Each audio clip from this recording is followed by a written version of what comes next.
Hello, everyone, and welcome to Valiant Summit 2017.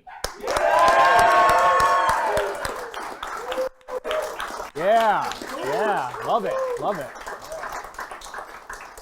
My name is Hunter Goranson. I'm the Vice President of Marketing and Communications at Valiant Entertainment. We have a massive lineup of news to share with you today. But before we begin, let me introduce the guests, my colleagues at Valiant who are joining us to kick things off. The far end of the couch, Mr. Warren Simons, Valiant Editor-in-Chief. And Valiant Chief Creative Officer and CEO, Mr. Dinesh Samdasani. I got a bigger chair than you. I was gonna boo you, bro. I was gonna boo. But Can we boo Warren? what it'll be allowed if we boo Dinesh? We boo Dinesh? There we go. Don't worry, we got plenty of cheering coming up. Guys. Before we begin, let's give a big thanks to our hosts here today at Hyper RPG. We're broadcasting live from their studios in beautiful Los Angeles, California. Big thanks to Mr. Zach Eubank and the Hyper RPG crew for helping make this happen. Let's have a big round of applause for Hyper RPG.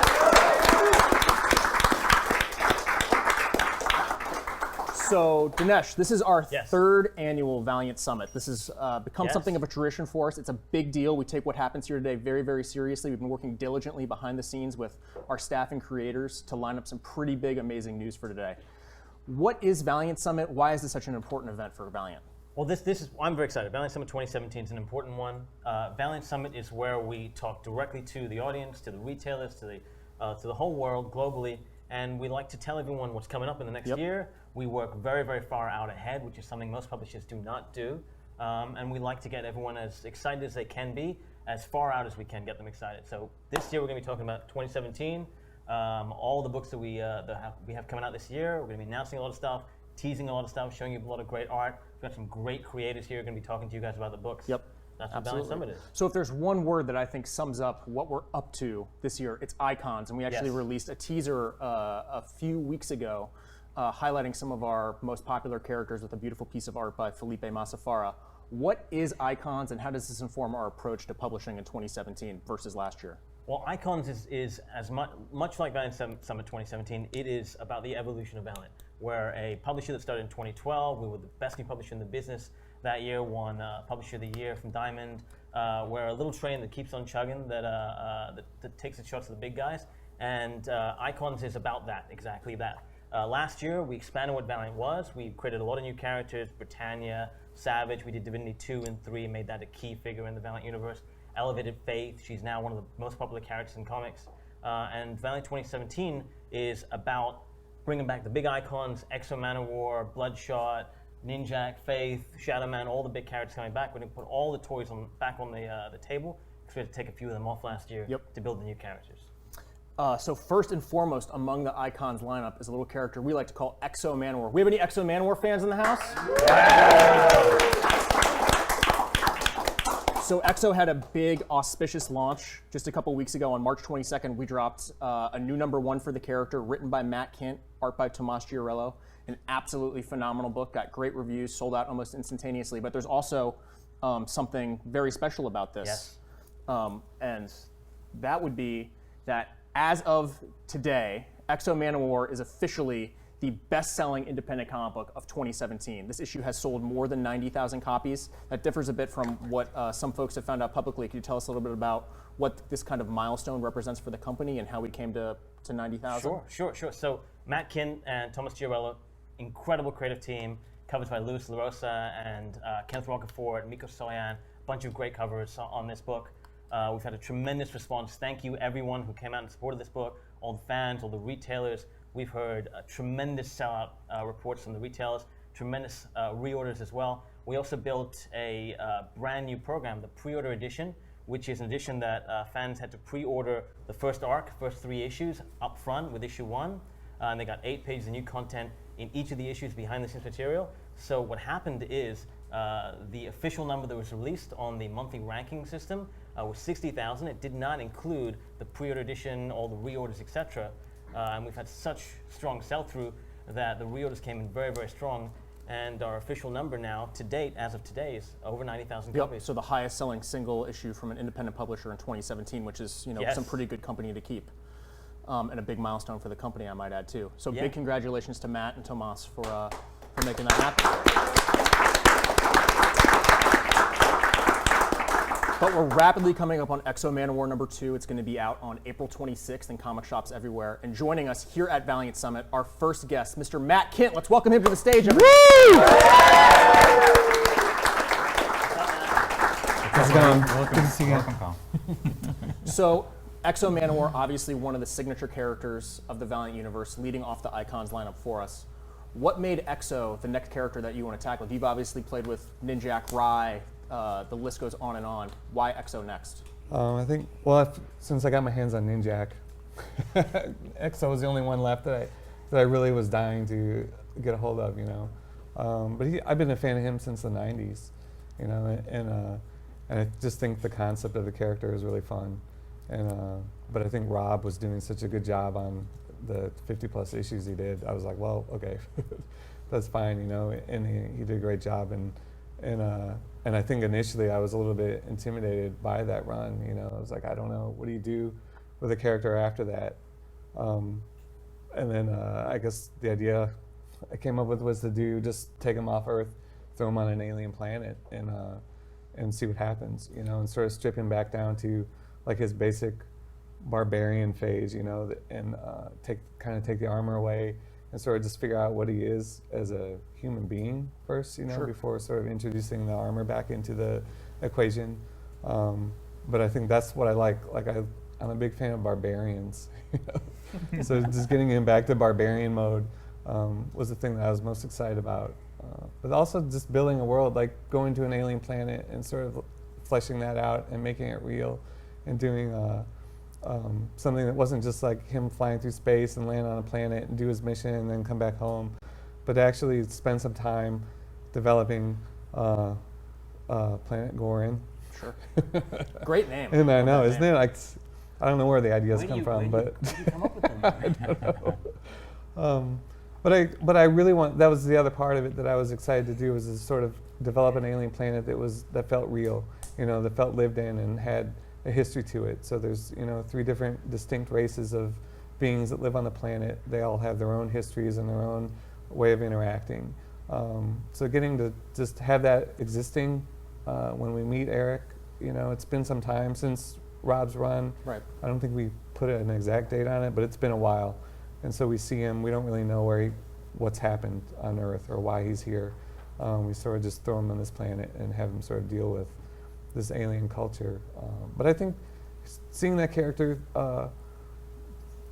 in an alien planet, and sort of out of his comfort zone, I think gives us it's a different contrast, rather than having him being a man out of place on Earth in our modern times, throwing him into an alien world and seeing him react to that helps us relate to him in a way where we're kind of with him then. It's like the stuff that he's seeing that's alien to him is also alien to us, and I think you kind of lose sight of that fact of his character. Like when he's on Earth in the 21st century, that's weird, it's weird for him, because he hadn't seen a cell phone and this or that. So getting to put him on an alien planet where we can feel what he feels and everything is as alien to us as readers as it is to him, I think helps get into his character a little Sure. more. Interestingly enough, it's something that's never been done with the character before. In his 25-year history, it feels like we've told a bunch of stories with this character from a variety of amazing creators, but you're the first one to really plant him on a whole new world.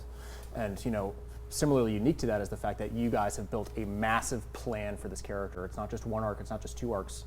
You guys are working on 5 arcs of the first year of this book simultaneously. How did that plan come together, and what are we going to see Auric do over the course of the coming year? Yeah, I mean, I think it's weird. Writing comics is odd to me because I can't. You do it well, dude. Right, I can't. But it's a weird process because it can be unending. Like, what's the last issue? We don't know what it is, So it's odd as a writer to approach a book like this and sort of have an unlimited space to tell it, So part of that's a challenge, but it's also the fun of it. So I think when we came up with the idea, it was just like, oh, let's throw them in any planet, have all these cultures do this thing, and but then we have all this space that we have room to build, you know. And so I think what I was excited about doing was then show him progress. You know, the beauty of comics and that big canvas is that you can show a character start here and then grow. You know, and I think that's kind of what we're doing is having him throwing me on the planet. He's just a farmer when we see him, you know, and he sort of gets looped back into this war that he doesn't want to fight in, but he's recruited. So he's a foot soldier for the first arc. And then every arc is sort of structured in a way we're going to see him progress, you know, because he's a born fighter. So he's not going to be a foot soldier forever. So he does that, proves himself, you know, it kind of gets upgraded to captain. And then without spoiling too much, I think the titles spoil it in a way where it's captain and general, and then we're going to get to emperor maybe. Yeah. But then sort of see how does a person progress from a guy on a farm to emperor, you know, and then what does he have to do to get there? How does it change him? What does he have by doing the stuff that it takes to get to emperor? Yep. And then is he fit to be emperor by the time he gets there by having done the things he's done, you know? And I think only in comics or like any sort of long form, like if you're doing like a series of prose books, could you do a story like that where you just have a character evolve over time like that, and show him go from foot soldier to emperor. But it's also, to me, in comics, it's hard to do because you've got a character that's like X-O. He's the flagship character. You know, he's the one everybody loves the most. But to be able to do that, to show an evolution of a character that exists like that, for a company like Valiant, you know, and get him to have him be able to change, you know, like he's going to be different in issue 12 than where he started in issue 1, and I think that's kind of unique in comics as well. I mean, to that point, you're building an entirely new world, literally from the ground up for X-O. You've totally changed what his status quo is going to be. And we've talked a lot up front about how he's going to rise from soldier to general to emperor over the course of that first year. We haven't, although we announced the creative teams for the back end of the year and into early 2018, we haven't detailed too much of what you have in store there. And I do think there's some really exciting shakeups coming for the character and the kind of antagonists he's going to be facing. So we do have a little information to share about what's going to be coming up in X-O Manowar number 10, which is one of the standalones, the standalone in between Emperor and an arc we're calling Visigoth. That's going to begin in January of 2018. So who are the bounty hunters? Who are these characters, and what do they portend for X-O Manowar's future? No, it's bad news. No, I've loved bounty hunters since I was 7 years old, you know, and watching Empire Strikes Back. So bounty hunters are the coolest. Empire. What you're saying is the bar is Empire Strikes Back. I'm trying to beat Empire. I'm trying to beat it. I'm spending the rest of my life.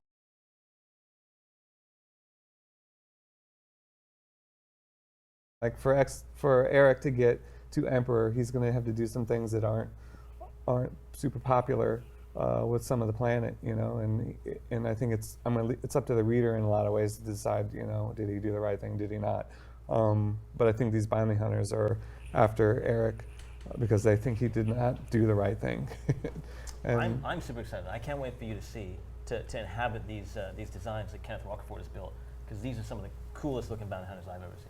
yeah, no, it's great. And Yeah, one of the amazing things about the course of the 15, 20 issues that we have set up right now is that we open with Tomas Giorello, and the art there has just been absolutely amazing. Matt gave him just an incredible gauntlet to draw in the first issue, where we're literally doing, I think as you described it, the invasion of Normandy, but vertically. And then after that, Dougie Braithwaite's coming on board for the general arc, and his stuff has just been fantastic. Yeah, we just saw some pages. Yeah, the pages are amazing. And then after that, Clayton Crane, probably one of the best digital painters in the industry, is coming on board for the third arc, so we've just got tons and tons of firepower. And then to top it all off, we have, you know, Miko Soyan comes on board. We've got covers, and we've got these amazing designs by Kenneth Rocafort, and then Ryan Bodenheim's going to be here. So we have just this massive year of incredible artists really inhabiting this, you know, amazing year-long story you've built, man. no, it's great. I mean, you guys pick the best, give me the best artists. The books are going to be good. So. And just one more thing I note about the bounty hunters is if you take a look at these designs, these guys don't really seem to match some of the other races that we know might be inhabiting the planet Gorin. So we know that you're already building that world from the ground up in X-O Manowar. You've dabbled in the cosmic side of the Valiant universe a little bit with Divinity. Is that something that you want to explore more over the coming year for Valiant? Yeah, I mean, in the first issue, we there's something in there. There's like a little Easter egg that is going to be a big deal later, like in a year, I guess. But I think we put seeds in there. They're going to grow into a bigger idea that we had from the beginning, and these sort of tie into that. But it's background now, and then again, that's what I love about comics and being able to plan like a year and a half out, is that you can put things in issue number 1 that like you did.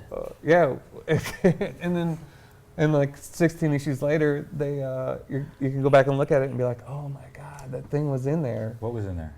Well, you just gave me that the secret look thing. like I've said too much. Am I saying too much? No, I I'm think, not I think saying I've too said much. too much. No, it's Perfect amount. But what I love you about said the that as a number. writer, I love that then it's proof that we knew what we were doing from the beginning. Yes. You know, it's like we didn't Yeah. just make it up as we went along. There was something in the first issue that proves that we at least think we know what we're doing. I don't know, what do you guys think? You want to see some more cosmic books from Matt Kent, Valiant? What do you think? Yeah?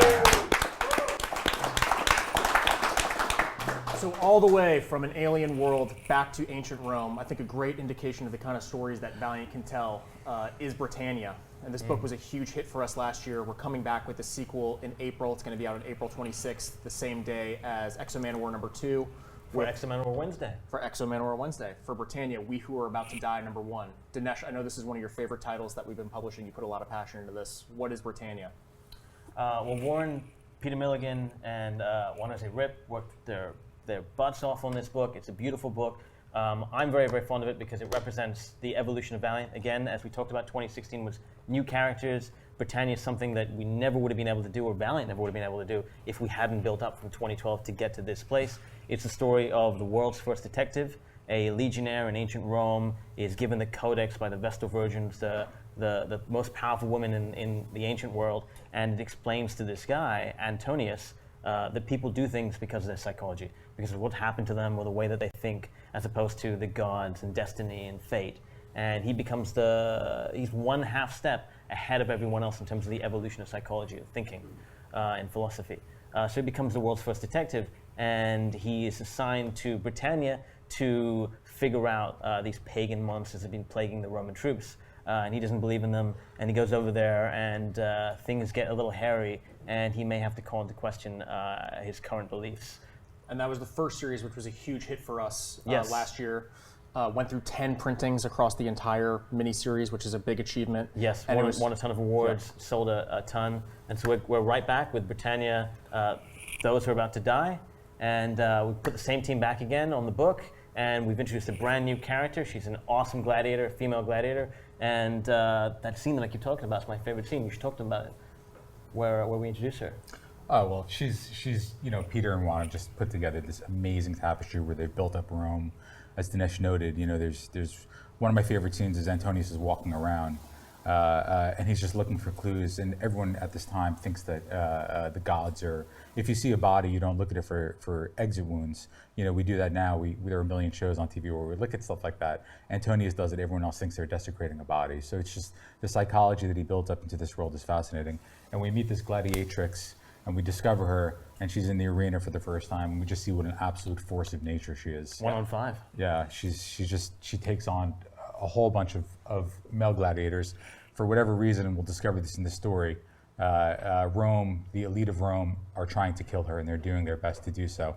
And for whatever reason, they can't get to her. So they just throw wave after wave at her, and she's just an absolute force. And she's Got a great helmet. We don't know if she's male or female yet. She takes it off. Yep, and the Great crowd just moment. freaks out. It's awesome. Yeah, so this is an all-new mystery, completely standalone. You can pick up this one or pick up the previous volume of Britannia. Great jumping-on point for the character, and something that's completely different than any other kind of comic being published out there today, and one that we've seen a huge response to. So look for more Britannia going forward, absolutely. Which brings us to some of our most demanded characters. That would be Ninjak and Shadow Man, who are coming together this May in Rapture, written by none other than Matt Kent, with art by Keifu.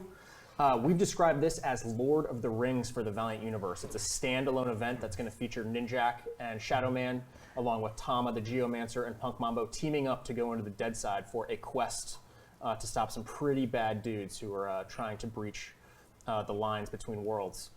Warren, Matt, I know you guys are neck deep in this as we speak. What do we have to look forward to in Rapture? Just in case Empire Strikes Back wasn't a high enough bar. I know. We're gonna Also, go Lord of the Rings. Yeah, you're the one that sets the bars for me. Well, you keep hitting them, bro. Yeah. No, no, it's. I don't know what big. you want me to say It's about big. this. Yeah, so yeah, it's big. And here's the thing is, I love Lord of the Rings, but Sneeze-inducing. I didn't really realize how great Lord of the Rings was till I read the Silmarillion, which is, and I totally said that wrong, Silmarillion. It's really hard to say, but it's like it was like the book, the source book for all the Lord of the Rings mythology that Tolkien wrote, which is all the backstory of everything that, like the elves and all the races and everything about them, and all this mythology that he built. And to me, that's more impressive than Lord of the Rings, like, because it's like that world was real again, Sure. and it's the same thing we're doing with X-O, with this as well. I always felt like the dead side, and just as an idea in all of fiction or whatever, the idea of like this afterlife or the other world or like another world, it never seems real to me. So one of my goals in doing this book was to make the dead side seem real, and I think we kind of did that with Ninjak too, where Ninjak and Shadow Man sort of, we've seen them before in the dead side, and I really want to make that seem concrete, like a real place that you could go and not want to ever come back to that place because it's so terrible. But I think that was one of the goals with this too, is not just have like a big epic battle with all these crazy factions and things that are happening in there, but also make it seem like a real place where these characters exist, and it's been around forever, and there's a reason and there's a sense to it, rather than just magic or something that doesn't, you're just throwing it out there. Yeah, one of my favorite things about this is we open with Tom the Geomancer, and she's on this Indiana Jones-esque adventure, and she stumbles across a new character that we've created called Rex the Razor. We have some beautiful art here by Kafu. He's just absolutely killing it. And we encounter this character named Babel, and Tom then is forced to sort of gather up a bunch of ragtag individuals to come back and really stop Babel from ultimately, breaching the live side, which is another concept that you've created here. And we've got, Punk Mambo, we've got Ninjak, we've got Shadow Man, we've got Shadow Man. I mean, and one of the great things about your run on Ninjak is that we were able to build so much of Shadow Man there, where in Ninjak 10 to 13, Operation Deadside, we turned Shadow Man into the Magpie, and now we've naturally seen the evolution of Shadow Man, where he's going in this incarnation of Rapture. So it's pretty awesome. It's almost like we have a plan for Shadow Man, and Rapture is a very important piece of it. Yes. It's almost like if you like Shadow Man, you should definitely read Rapture first. It's almost as if you like Shadow Man, definitely do not miss this book. It's very important. You think Shadow Man might be important to the Valiant universe over the coming year? Anything else to look forward to? No? You I don't think so. Anyone a Shadow Man fan here? Disappointed. You're going to be very disappointed. Very Valiant Summit. disappointed, yeah. And just one more thing to note on this book. I mean, you've assembled a pretty interesting collection of characters here that don't all particularly fall into the Shadow Man mythology or the Ninjak mythology. Tama, Punk Mambo, Ninjak, Shadow Man. What made that as the four characters that you wanted to be the driving force behind this book? Apart from a writer's standpoint, the fact that none of them really get along is why I wanted them together. I think Ninjak is very literal-minded, and he wants answers for everything. And then throwing him in the dead side just on his own is kind of funny because nothing makes sense to him. But then having Shadow Man and Punk Mambo, who they're blowing magic dust around, and while Ninjak's putting a mask on so he doesn't have to breathe it. Those are fun interactions for me to have. And then Tama was always a character that Jeff Lemire and I brought her into the universe in the Valiant, and that was somebody we always wanted to come back to or do something with, So I definitely wanted to make her a part of this too, or make people kind of fall in love with her and want to see more of her as well. So that's why we start the first 8 pages is just her running around the dead side, owning It's it, awesome. I want to see more of just that. I want to see a whole book of just Tama doing that. Yeah, she's like the supernatural Nancy Drew, and I really wanted to bring her to life. But yeah, and then Shadow Man, I think he is a character that has had a pretty checkered past, and I think that's what this is about in a lot of ways, is like trying to redeem him, or is he redeemable, and him sort of going on that path. And that was the other thing. To me, the dead side, when we started this, I was like, oh, the dead side, I want to make that seem real. And then we were kicking ideas back and forth. And I think in the pitch, I was like, well, if there's a dead side, where's the live side? Like, why we always see the dark stuff. You know, we were sending emails back and forth trying to find the worst Hieronymus Bosch images we could find. Be like, let's put something like this in there or that in there, you know. And I was like, what about, where's the live side? Where's the good? Is there a good place you can go? Yeah, You know, why do we have to go to the dead side all the time? So I think that's part of this that ties into Shadow Man is, you know, he keeps getting jammed back into the dead side, and I think he wants to know that. It's like, is this all there is? You know? Awesome. So you're saying if Nancy Drew and Indiana Jones merge into one character and they start in Lord of the Rings, if you've always wanted to see that, or if you're upset that there's no Shadow Man ongoing ever again, you should jump into Rapture. Yes. That's what you're saying. Yeah. Good call. Good Just want call. to make sure. So Matt's going to be back to join us in a little bit, but let's have a big round of applause for Matt and for Rapture. Yeah. Thanks.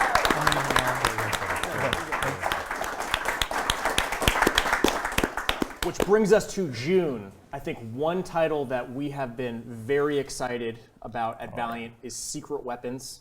As you can see on the screen here, this is the first solo starring tale for Livewire, who's going to be coming together with a brand new team of characters for the Valiant universe. So before we dive into this one, let's bring writer Eric Heiserer out. Come on.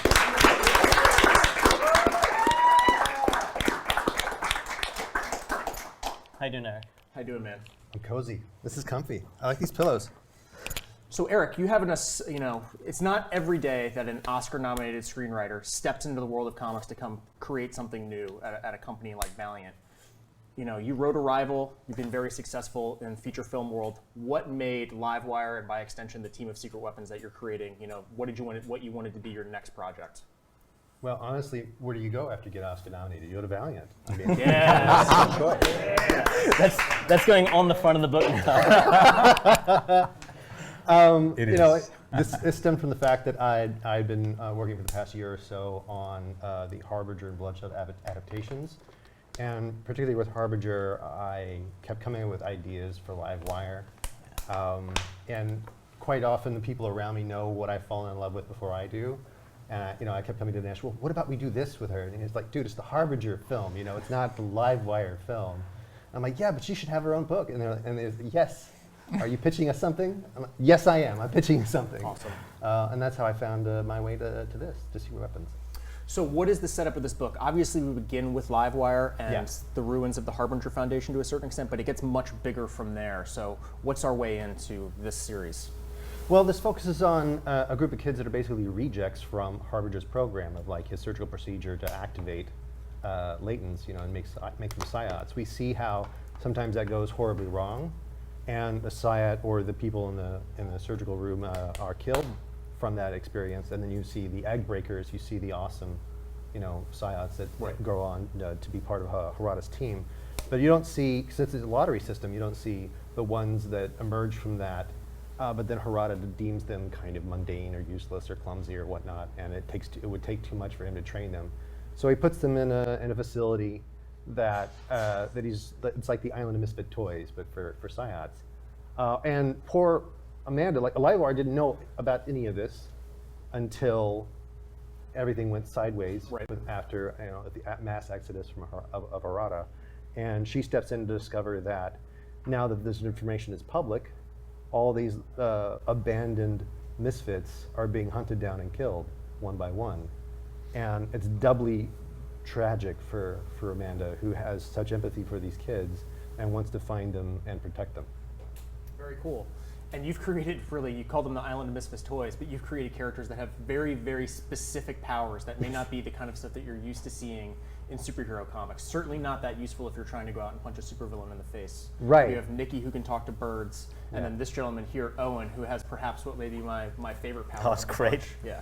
Yeah, Owen, he can conjure inanimate objects. He doesn't know where they come from. And that sounds like an awesome power, except he really doesn't control what he gets. And that much to his dismay. And so that's been a bit of a problem for him. And we delve into his mythology a little bit more in issue 2. You find out a little bit more about his powers, as he does. And then I have another character I introduced in a later issue who's able to turn his skin and anything he's wearing into like a super hard stone-like surface. But as soon as he does that, he can't move. And then the phosphine Martin, he can make things glow. Again, these seem like basic kind of like the rejects pile, but then when you bring in Livewire, someone who's sort of a natural leader and has a ton of empathy, she starts to figure out for them how they can work together as an actual team and kick some serious ass. And Dinesh and Warren, I know this is a series that we have been working on intensively behind the scenes and that you guys have been looking forward to a lot. You know, what was it about bringing Eric into Valiant that seemed like a natural fit and someplace we wanted to go next? Eric, as he mentioned, wrote the Harbinger script for the film with us and Sony, and Bloodshot as well, and he's done such an amazing job. I'm so excited for everyone to see those things come to fruition and see all the big characterizations, the big plot turns that Eric's built for you guys. And gun hands. And gun hands in Secret Weapons. But actually, what we've talked a lot about this, what we're very excited about for Secret Weapons is it's not what you expect. It is a thoroughly character-centric story. It is heartbreaking and moving, and it's not like anything else that's out in comics. Very infrequent for comics to do a story like this. And I think that people are going to really, really fall in love with Livewire and really fall in love with the characters.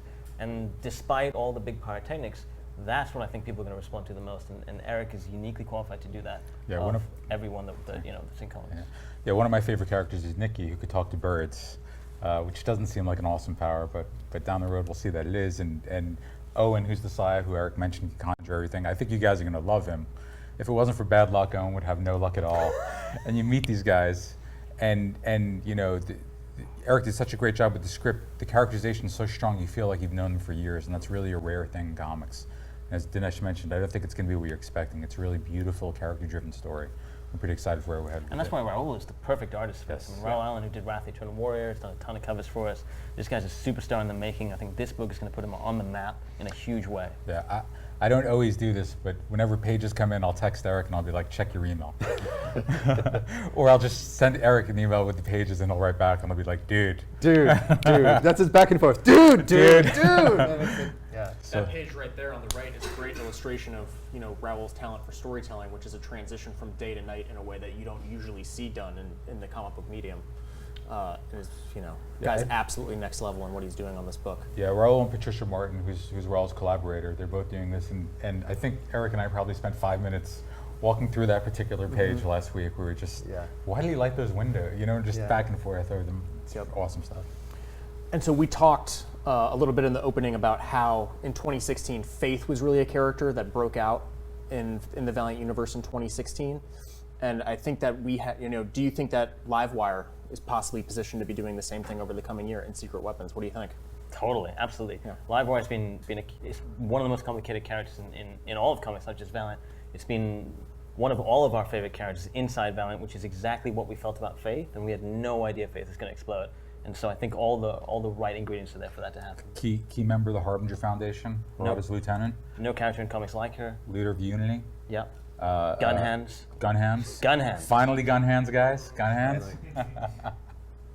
And it's not just Livewire, it's not just the Secret Weapons. You're also bringing back a classic Valiant villain here in the form of Rexo, who I know we're keeping a little bit under our hats. He's shrouded in mystery to a degree, but what's your take on Rexo and how are we going to meet him in the first issue? Well, he's like semi-canonical in that, you know, I touch on the last time we'd even seen Rexo before, and there's a new plan for him. There's a new program that had been put in place to utilize whatever they'd figured out on how to resurrect Rexo, and that deals with a competitor's technology. So that's about as much as I can say. Awesome. So Secret Weapons issue number 1 is going to be out in June. We're also doing something very special to coincide with this, a program that we launched back with X-O Manowar number 1 through 3. Dinesh, what is the Secret Weapons pre-order edition? Sure. And how can you get it? Much like X-O Manowar, it's a new program that we created, and it was a way for us to help you guys make sure you get the books, because we know that our books sell out very quickly. It's a way for us to help the retailers get as much information ahead of time so that they're not caught off guard by the huge demand. So what it is we build these pre-order editions Each of them have 8 pages of exclusive behind-the-scenes content. So interviews with Eric, behind-the-scenes material from Raoul and Patricia, etc. And the only way to get them is to pre-order all 4 issues before issue 1 hits a certain date, the initial order date for retailers, which is April 27th for Secret Weapons #1. So you've got a little bit of time left, and you get all of them, and they're the exact same price as the regular edition. You just have to get them up front. Yep, with a whole bunch of bonus content Yeah. that cannot be found anywhere else. So it's a special thank you for the fans for their big show of support and coming out and pre-ordering the books, which is without a doubt one of the most valuable things you can do as a fan. So yeah, Secret Weapons #1 coming out in June. Let's have a big round of applause for Mr. Eric Heiser.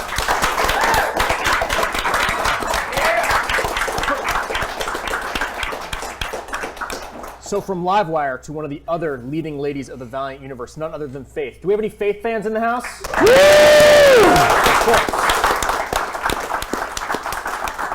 Joining us today here at Valiant Summit 2017, let's welcome Jody Hauser to the stage.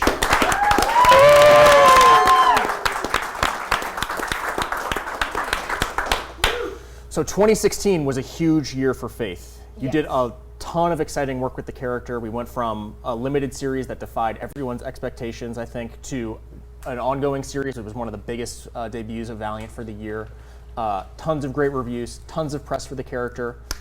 You know, what is your approach to Faith? Where did you start with this character before any of that big stuff happened? What was your way in with the character? Well, I remember Warren asked me to take a look at Harbinger and see if there were any characters that really stood out to me as someone I would want to write, you know, a miniseries for, and Faith was really the standout character, I think, in the book, which Joshua Dysart, who wrote the original run on Harbingers when the company relaunched, he said that himself. She's like the breath of fresh air, and among everyone else who's really sort of sad and, you know, in agony over having these powers, and she's like, guys, we're superheroes, this is the best thing ever. And just as someone who also grew up, you know, reading comics and watching sci-fi, that was a character I just immediately latched onto, because she's the one who actually gets to go out and do the thing we all dreamed about as a kid. Like, she gets to save the world, and she's someone who is optimistic enough to believe she can do that and she can make a difference. And just the fact that she's being informed by all of the same things that we would be informed with if we were heroes in the real world. It's just been so much fun working with a character like that and putting her optimism to the test, I guess, and just see, you know, if she wants to be a superhero, let's throw everything a superhero would have to deal with at her and see how she handles it.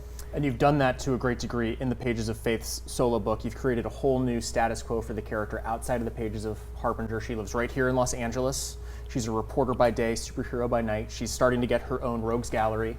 Oh yeah, and that was currently with the Faithless. Yeah, that was a big deal for me, was because I feel like the best superheroes are really defined by their villains to a large extent. So I wanted to have a really cool rogues gallery for her. And then in the current arc that's going on right now, the Faithless, we brought all the villains together for the first time, which is an interesting experience for her. Yep.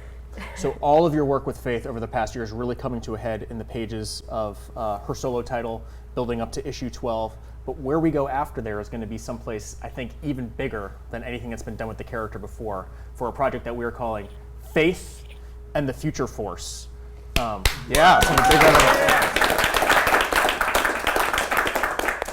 applause. As you can see, Faith is about to get mixed up not just with the Harbinger kids, not just with Unity, but with the greatest heroes of the Valiant universe, past, present, and future.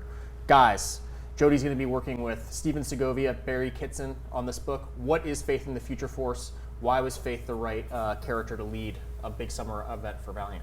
Well, something in this I've been seeding back since the mini-series. It's clear that the one thing Faith would really, really love to do is travel through time. You know, she's a Doctor Who fan, she's dropping references to that all the time.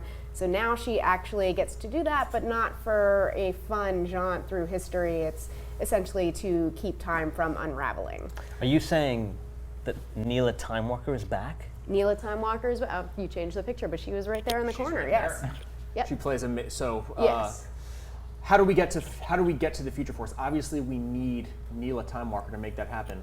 Why Faith? Why now? Why is Faith the person who can save the future? That's of the an universe? interesting question, and that's something Neela, as someone who is who's essentially the new Time Walker now, she has information that Faith may be the only one who can save history, but how or why she got that, that's a little bit of a spoiler. Cool. But yeah, I mean, it's she knows that Faith is the hero who might be able to keep the entire reality from disintegrating. Awesome. But that's kind of a hard thing to do on your own, which is sort of where everyone else comes in. So the stakes like really couldn't be higher for this book. This is easily the biggest story that Faith has ever found herself at the center in, and this is the first time that we're really pulling together all of the timelines of the Valiant universe, which is, you know, a big deal. It's something that has not happened to date anywhere in the company's line. Warren, Dinesh, what made this the kind of story that we wanted to tell with Faith going forward, and who can we expect to see in the pages of this book?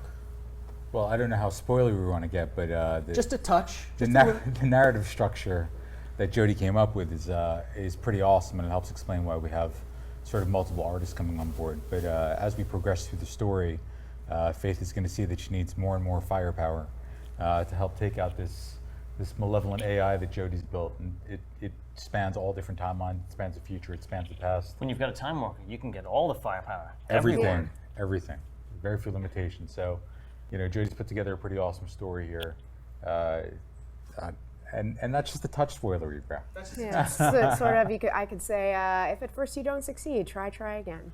But we have a pretty cool lineup of artists coming on in this book too. So issue number 1 is going to both have Steven Segovia and Barry Kitson, 2 totally amazing artists with long distinguished runs in superhero comics.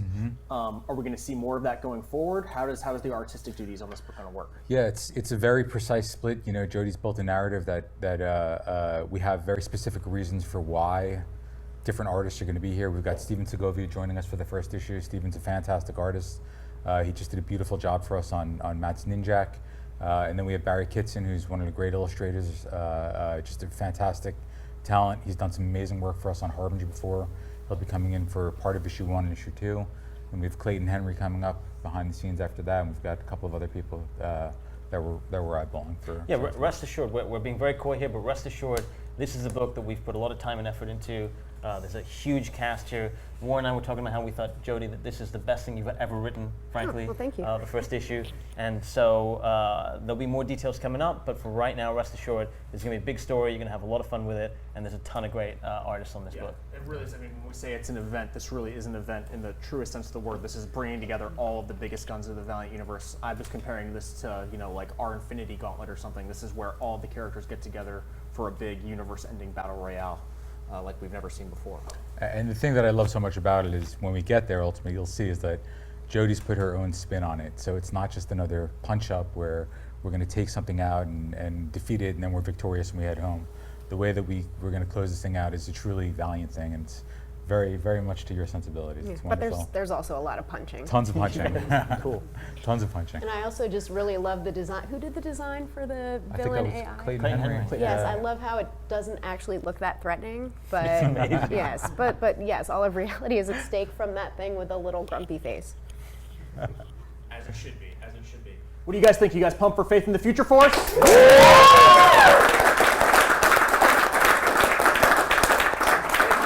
Appreciate it. Thank you, Jody. Thanks, Jody. Cool. So we have a big summer coming up. Faith in the Future Force is going to kick off in July, but that's not all. Coming in August, we have something so secret that we can't even tell you about it today. Dinesh, why is August classified for the Valiant universe? Can you say anything about this? Anything? Clearly the book is named Classified. I'm very excited for Classified #1.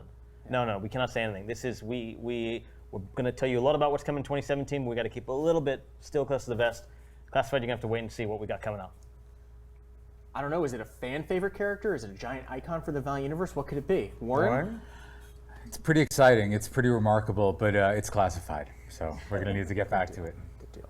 But one character I think that anyone who calls themselves a Valiant fan certainly has an affinity for. If there's one, it's got to be Bloodshot. Jeff Lemire has done some amazing work on this character in the pages of Bloodshot Reborn, and he has a new series coming up beginning in September that we're calling Reborn. Bloodshot Reborn. Bloodshot Salvation. Bloodshot Salvation. That's right. Warren, what is Bloodshot Salvation, and He what's was all about Reborn over and over again. We got to do it. really tried to sell us on Reborn. What's Bloodshot Salvation, and who's teaming with Jeff for this book? Well, Jeff did a masterful job on Bloodshot Reborn, which was we saw him rebuild Ray Garrison as a character and really sort of put Jeff's spin on it. Jeff's one of the finest writers working in the medium now, incredibly talented guy, and he teamed up with Miko Soyan, Louis DeRosa, a bunch of some of the most remarkable artists in the Valiant stable. And we opened with Ray in a motel room, and he'd essentially given up being Bloodshot. And we sort of went through this journey where he'd gone from being essentially a weapon of a paramilitary group known as the Project Rising Spirit, and being sort of sent on these bloodthirsty missions to discovering who he was and trying to build a life for himself. And in Bloodshot Salvation, Jeff's taken that to the natural conclusion, or the natural, I should say, evolution, where we introduce a new character called Jessie, who's Bloodshot's daughter. And what we're going to see is the relationship that begins with Bloodshot and Jessie and Magic, and sort of see what kind of a father Ray is. He's a really good one. And Jeff, who's written some of my favorite things over the past decade, including Essex County, our run on Bloodshot, Underwater Welder, just a masterful writer of characterization, has really put a beautiful spin on it. And So Jeff has given Bloodshot a family. yes, Jeff Lemire gave Bloodshot a family. yes. You think he's going to take it away? He wouldn't do Is he going to do that. bad things to It his depends family? what page comes up next. I'll let you know. So what we discover, we see that Ray, we open one of the issues with basically the daughter going through, being put through the gauntlet. There we are, where Jessie is attacked by 4 guys in baklavas, and Magic helps fight them off. And she's crying and she's saying, "Why'd this happen, Mommy? Why'd this happen?" And Magic looks at her and he goes, "Because Daddy couldn't leave good enough alone." And she's like, "Where's Daddy?" He goes, "Daddy ain't coming back." So that's where we start the series, and we have this beautiful dual narrative, which is drawn by both Miko Soyen and Louis LaRosa. Lewis in the present, Miko in the future, so 2 timelines at once. And Hell of a team. Yeah, so we've got an extraordinary team coming up. Brian Reber on colors is doing a beautiful job here. And it's really just, it's one of my favorite issues month in, month out. Jeff's a master plotter. He's done a wonderful job. And Louis and Miko's pages, they come in, I send them around. The guys just shoot back emails. Wow, this is stunning. So we're pretty pumped for it. Well, the scripts, I mean, this is an emotional roller coaster.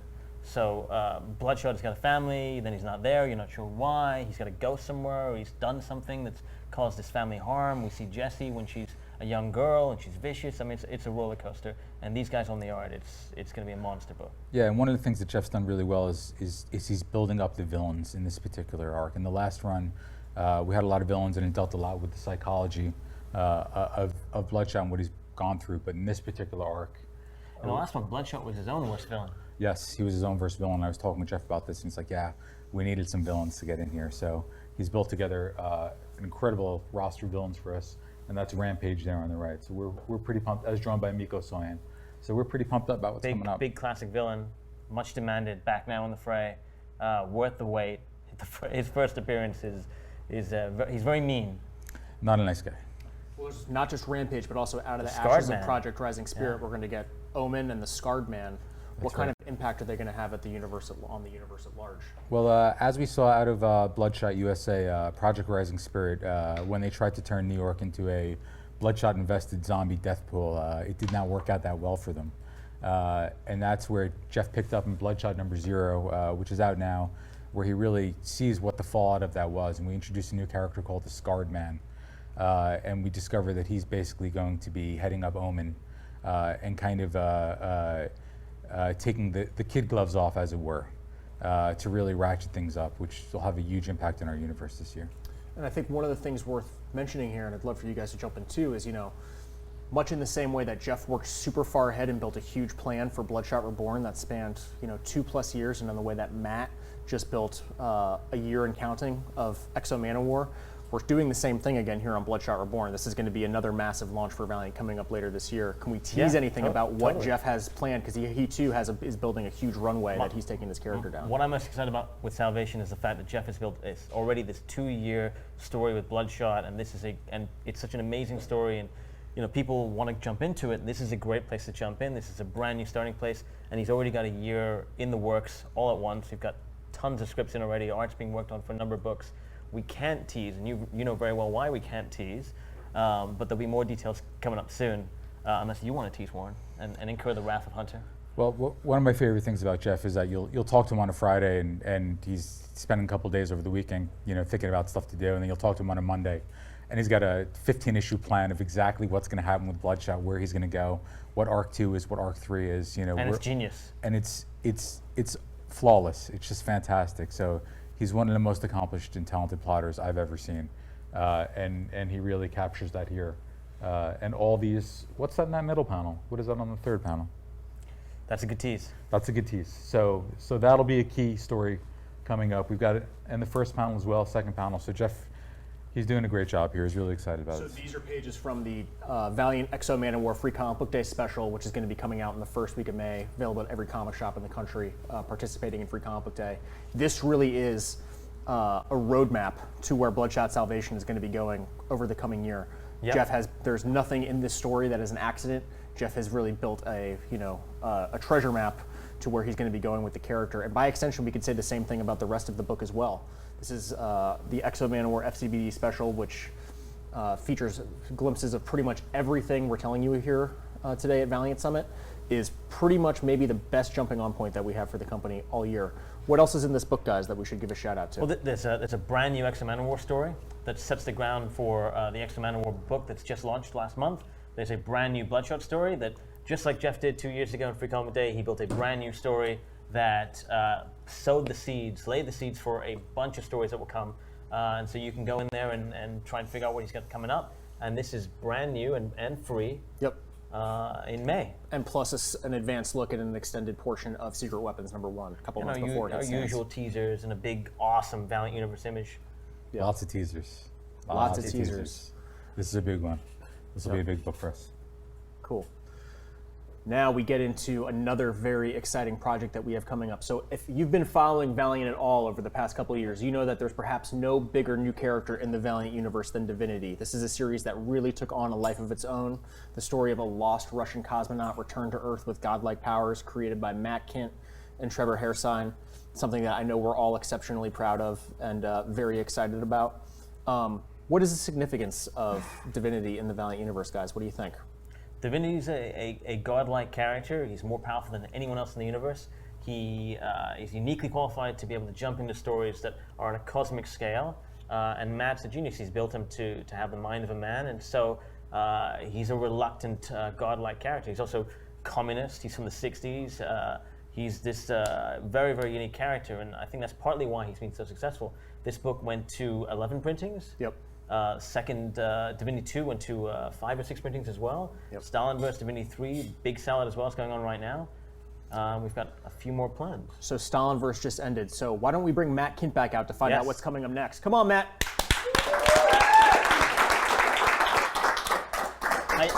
How you being, Matt? Good. So why don't we set it up? After we just wrapped up Divinity 3 Stalinverse, and after Divinity 3 comes something entirely new, something that we're calling Eternity. What can we say about this, guys? What is Eternity, and what is its significance for the publishing line? It's so weird. We've been teasing this thing for 2 years now, but you can finally talk about it. Can I? How much can I say? though? Everything. You can say I can say everything. everything. So that I can talk about the baby. Yeah, talk about the baby. All right. Well, they have a baby. But that's just where the story starts. I think where we left off, Mishka and Divinity had there was like a little quiet domestic scene at the end, and we sort of leave them there, and then we pick up with Eternity, and then now there's a baby. Yep. And so the fascinating thing about what we're building here and what you're putting a lot of your creative energy into is this isn't Divinity 4. This is, it uses Divinity as a jumping off point to tell an entirely new story about not even the Valiant universe, but perhaps an entirely new universe. that's a good point. You're creating so much stuff here. I think it's blowing everyone away, and we'll share some of it here, but Who is Eternity? Who is this spectacular new character, Eternity? I think I don't want to say too much. We won't say too much, but Eternity Yeah. is not a person, it's a place. Yeah. And if you've wondered what the unknown was, perhaps how, where, who or where or what gave Divinity its power, where all of that kind of stuff comes from, we're calling that place perhaps Eternity. It has a good ring to it. Yeah.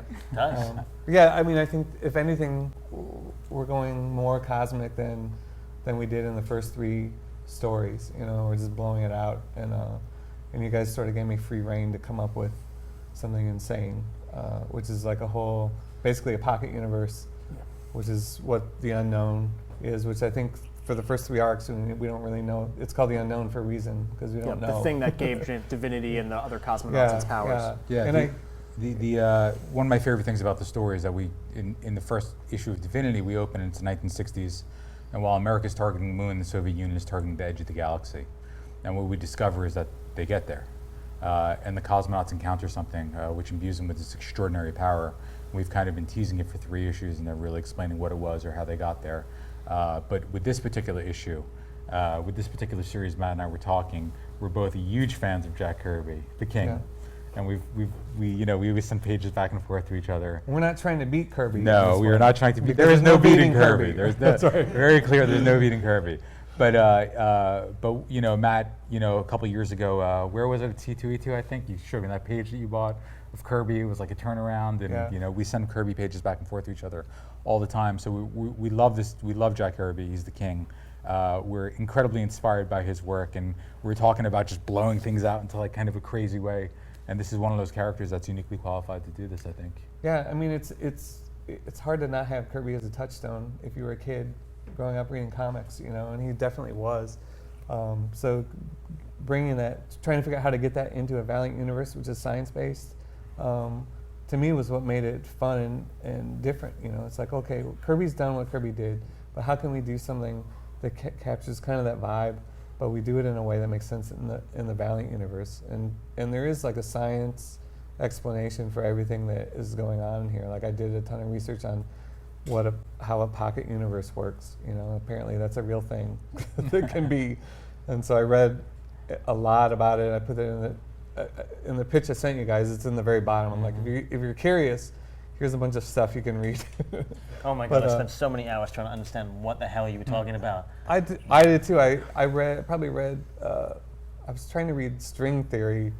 God, when was it? Last year. I read the same like 6 paragraphs I for had like to find YouTube 10 times videos in a row, and I was to like, I explain don't. And then my mind, I can feel my mind like this. It's like I almost get it. No, I don't It understand. turns into your mind turns into a singularity.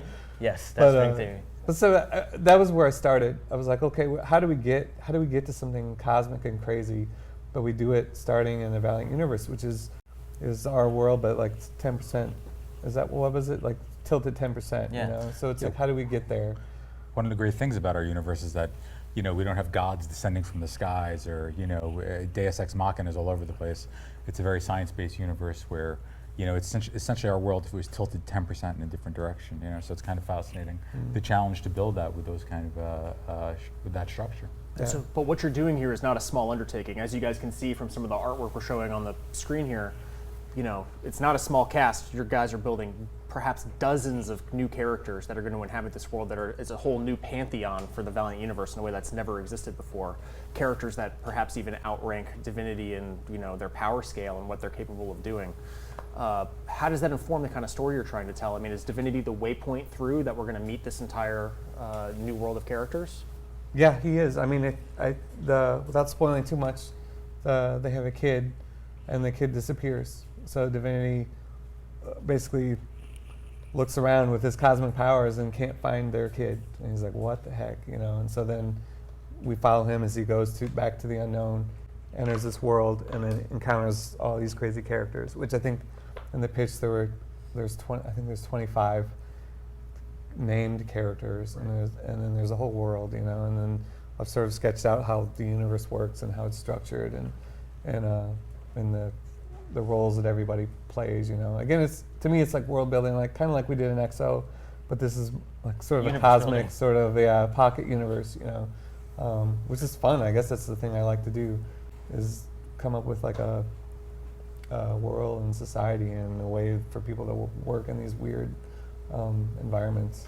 And you're designing a lot of the characters, but we also have some other artists from across the Valiant line contributing. These are by artist Kari Evans. You can get a sense of kind of the color palette of what the world of Eternity is going to look like, which is virtually unlike anything else, that we've certainly published in of a scale that's pretty much unheard of in comics today. There's a ton of creative potential flowing through this thing.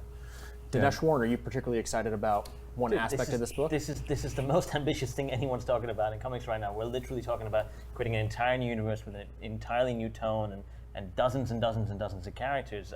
Hopefully we get there. hopefully it doesn't all crumble. And Divinity is the platform from which this all sprouts, but it's not Divinity 4. That's a very conscious choice in all our parts. Incredibly excited, and I hope we get there. And we've got our secret weapon in Trevor Harrisheim returning. Yes. Yeah. Trev is he drew Divinity 1, Divinity 2, Divinity 3. And Eternity is a new jumping on point. It's going to be a new entry point for us, as we try to do with everything at Valiant. But Trev's just such a master storyteller. One of my favorite things about working with Matt is that he'll send the script in and he'll have crazy character designs, and those were just what we saw on the screen. But when the pages come in from Trev, Matt and I will marvel at just his storytelling, his rendering, his ability, his execution. It's really, just fantastic. No, I think that's the thing that was great for me about Divinity, was having the consistency of the whole team on it. It's kind of a weird book to begin with. Like when the first arc came out, I was like, this is not like anything you guys are doing. Like, what is anybody even going to respond to it? Yeah, and David Barron on colors just killed it as well. And Ryan. Ryan on Ryan, yeah. Honestly, I think we're all going to get. Ryan. I was thinking about this yesterday. I was like, man, we've been through so much with this series. I feel like we're like, not to bring up Lord of the Rings again, but I'm like the cast of Lord of the Rings. I emailed everybody. I was like, we need to get like a Divinity tattoo because we've been through this. Yes. Whatever, like. Yes. If Warren 12 issues of Divinity. Ryan Wynn, David Barron, and Trevor Harrisheim will never work with anyone else ever again. And then you're writing all those stories. No, that's great. I think we're going to get matching tattoos. But I'm personally very, very excited for this. Knowing what you guys did together on Divinity, and now that you're coming together to build something entirely new, is a fantastic proposition. And it's a little bit Kirby, it's a little bit Mobius. It's entirely different than the flavor of anything else we've attempted thus far. Super excited to see what you guys have in store. Awesome. Let's have a big round of applause for Mr. Matt Kent. See you later.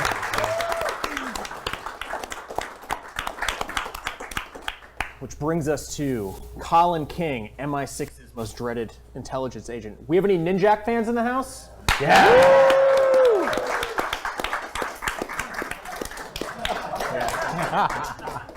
Matt Kint's trying to sneak back on camera because he's so excited to clap for Ninjak. Warren, Dinesh, what's Ninjak's significance, to the Valiant universe? He's a British spy who knows a very high form of ninjutsu, and he's also a complete a-hole. Yeah, he's a bit of a dick. Yep. Yeah. He's basically a mercenary for hire. He finds himself more often than not aligned on the side of good, working with MI6, a member of Unity, kind of teaming up to help stop threats that will kill all of us very frequently. But he's a bit of a jerk. He's had a pretty rough life, and he's channeled it into being Ninjak, and he's a ninja, which is awesome. So we've, successfully built Ninjak as a solo character in the Valiant universe once again over the past couple of years. But this November, we're going to be doing something very, very different with a new team at the helm. Yes. Why don't we welcome the new writer of Ninja K, Mr. Christos Gage, to the stage. Hello. Yep. Hey, Christos. Hey, how's it going, Dinesh? Hey, man. How are you, dude? Good to see you. So as longtime readers of Ninjak know, he's not MI6's only ninja. There are many, many throughout the ages, and you're going to be shedding some light on that. What is your take on this book that we're calling Ninja K? Yes, well, credit where it's due. It was Matt Kent who introduced the notion of that Ninjak is actually Ninja K, and that means that there was a Ninja A through J. It took me a minute to do the alphabet. Ninjaj.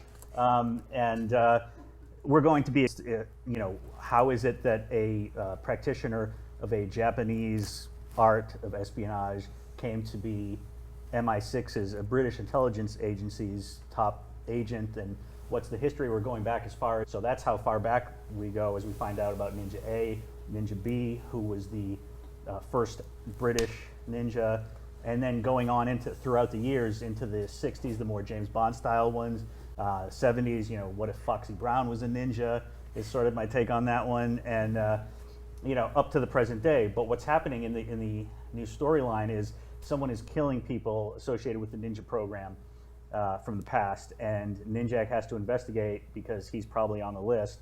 But we're also going to be exploring what makes Ninjak himself different, which is that he's the first one that's a mercenary, that's freelance, that has some independence. But I don't want to give away too much, but we're really going to get into that backstory. I thought Matt did an amazing job getting into the personal mythology of Ninjak and where his powers come from, what his history is, his childhood, and now we're going to be getting into the background of the program. So very excited about that. Awesome. And one of the distinguishing things about this book and your first script for this thing is absolutely killer. Is Thank you. We're building a 40 It's extra long. Yeah, It's 40 pages. pages long. 40 Yep. pages. 40 including the page first complete issue. history of the Ninja program from World War I to the modern day. It's awesome. And, and if we didn't kill Thomas Giorello on X-O, we're going to do Correct. it. That's right. That's really it. I'm super excited that he's Yep. doing the first issue. One of the fascinating things about this book is the previous series was a little bit superhero, a little bit supernatural, a little bit kung fu or martial arts. This is very much an espionage-driven take on the character. I've been calling this thing the biggest budget James Bond movie ever made. What made that the lens that you wanted to approach Ninjak through, compared to what might have come before? Well, I mean, partly because I was such a big fan of what Matt did that, why retread old ground? Why, Matt did such an amazing job with, putting Ninjak in the dead side, which I thought was great because, as he pointed out, it's almost counter-programming. But he did it, and he did it well. Not to say we'll never do it again, but that didn't seem like the way to start out.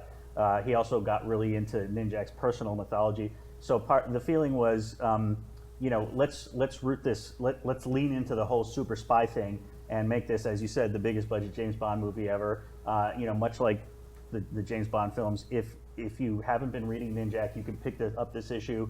You'll get everything you need to start. Like you can watch Skyfall without having seen Goldfinger. But if you're a hardcore fan from the start, then you will be seeing threads picked up, and it will inform it. But we're also very new reader friendly. Absolutely, absolutely. And Warren, I know you worked with Christos previous. What made